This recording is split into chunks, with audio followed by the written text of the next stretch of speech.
রসুন ও মধুর মিশ্রণ হলো এক উত্তম ভেষজ প্রতিকার, যা সর্দি কাশি নিরাময়ের পাশাপাশি দেহের ওজন হ্রাস করতেও বহু বছর ধরে ব্যবহৃত হয়ে আসছে।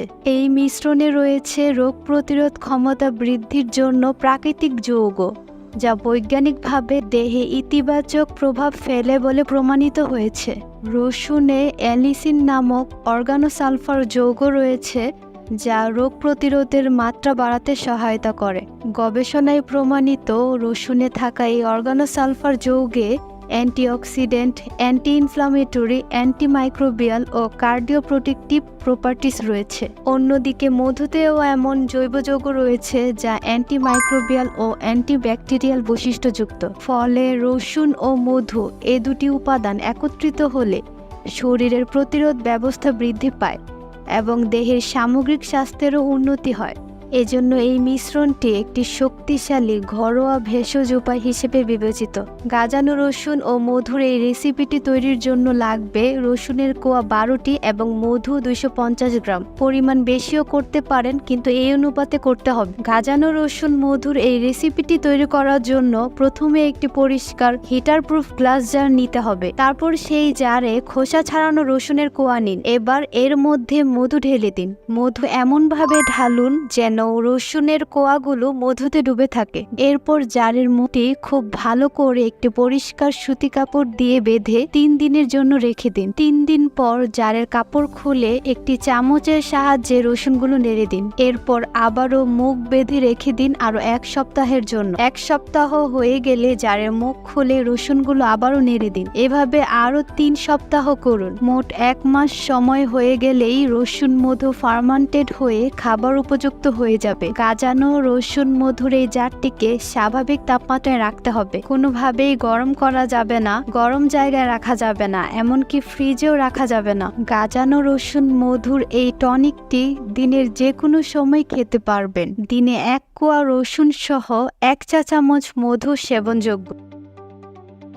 প্রাকৃতিক অ্যান্টিমাইক্রোবিয়াল ড্রাগ হিসেবে ব্যবহৃত হয়ে থাকে। মধুর সঙ্গে রসুনের এই মিশ্রণটি অ্যান্টিমাইক্রোবিয়াল গুণাগুণ সম্পন্ন। এটি স্যালমোনেলা, স্ট্যাফাইলোকক্কাস অরিয়াস, লাইরিয়া মনসিটিজেন্স ও স্ট্রেপ্টোকক্কাস নিউমোনিয়ার বিরুদ্ধে কার্যকর। ভেষজ টনিক এই ব্যাকটেরিয়াগুলোর বৃদ্ধিতে বাধা সৃষ্টি করে, যা প্যাথোজেনিক ব্যাকটেরিয়াল সংক্রমণের কারণ হয়ে থাকে। নাম্বার 2, হার্ট অ্যাটাকের ঝুঁকি হ্রাস করে। দীর্ঘকাল ধরে তাজা রসুন বিভিন্ন রূপে শক্তিশালী একটি প্রাকৃতিক খাবার হিসেবে ব্যবহৃত হয়ে আসছে, যা হৃৎপিণ্ডের স্বাস্থ্য ভালো রাখতে গুরুত্বপূর্ণ ভূমিকা পালন করে। গবেষণায় দেখা যায় রসুন রক্তচাপ ও কোলেস্টেরলের মাত্রা হ্রাস করতে সহায়তা করে, পাশাপাশি রক্ত জমাট বাধাও প্রতিরোধ করে। মধুতে রয়েছে ফিনোলিক যৌগ, যা প্রাকৃতিক অ্যান্টিঅক্সিডেন্ট হিসেবে কাজ করে ও কার্ডিওভাস্কুলার স্বাস্থ্যের উন্নতিতে সহায়তা করে। এ কারণে হৃদরোগজনিত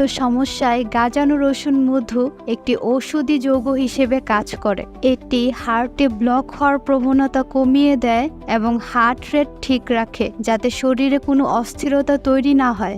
নাম্বার 3, প্রাকৃতিক ঠান্ডা ও ফ্লুজনিত সমস্যা থেকে মুক্তি দেয়। মধুতে শক্তিশালী অ্যান্টিভাইরাল বৈশিষ্ট্য রয়েছে। রসুনের মধ্যে থাকা অ্যালিসিন শ্বেত রক্তকণিকাকে শক্তিশালী করে, যার ফলে সাধারণ সর্দি ও ফ্লু ভাইরাসের বিরুদ্ধে কাজ করে। গাজানো রসুন সর্দি ও ফ্লুর তীব্রতা হ্রাস করে। যারা অনেক দিন ধরে ঠান্ডা বা ফ্লুতে আক্রান্ত থাকেন, তাদের জন্য এটা বিকল্প ওষুধ হিসেবে কাজ করে। নিয়মিত খেলে আস্তে আস্তে ঠান্ডা লাগার প্রবণতা কমে আসবে। শিশুদের ঠান্ডা লাগার ক্ষেত্রেও এটি বেশ উপকারী। নাম্বার 4, রোগ প্রতিরোধ ক্ষমতা বৃদ্ধি করে। এই মিশ্রণটি আমাদের শরীরে রক্ত প্রবাহ ও শরীরের পিএইচ এর মাত্রা স্থিতিশীল রেখে ইমিউন সিস্টেমকে প্রভাবিত করে, যা আমাদের শরীরে রোগ প্রতিরোধের দুর্গ তৈরি করতে সহায়তা করে। নাম্বার 5, মস্তিষ্কের স্বাস্থ্য রক্ষা করতে পারে। নাম্বার 6, ইরেকটাইল ডিসফাংশনের প্রাকৃতিক নিরাময় হিসেবেও কাজ করে। নাম্বার 7, মুড ভালো রাখে। নাম্বার 8, শরীরে কফ জমতে পারে না, যা শিশুদের জন্য খুবই প্রয়োজন। নাম্বার 9, রক্তে চিনির প্রভাবকে নিয়ন্ত্রণ করে মাথা ঠান্ডা রাখে। নাম্বার 10, স্মরণ শক্তি হ্রাসের প্রবণতা কমায়। নাম্বার 11, এনার্জি লেভেল বজায় রাখে। গাজানো রসুন মধুর এই মিশ্রণটি খাওয়ার কারণে অনেকের নিঃশ্বাসে দুর্গন্ধ তৈরি হতে পারে। কাঁচা রসুন অম্বল বা অস্থির পেটের কারণ হতে পারে। রসুন ও মধু উভয়ই নির্দিষ্ট ব্যক্তির জন্য অ্যালার্জির কারণ হতে পারে। যাদের মধু কিংবা রসুনে অ্যালার্জি রয়েছে তাদের এটি খাওয়ার সময় সতর্কতা অবলম্বন করা উচিত। মধুতে প্রাকৃতিক চিনি থাকে, তাই ডায়াবেটিস রোগীদের পরিমিত পরিমাণে খাওয়া উচিত। খাদ্য ও পুষ্টি সম্পর্কিত এমন আরও ইনফরমেটিভ ভিডিও পেতে আমাদের চ্যানেলটি সাবস্ক্রাইব করে পাশে থাকবেন। ধন্যবাদ।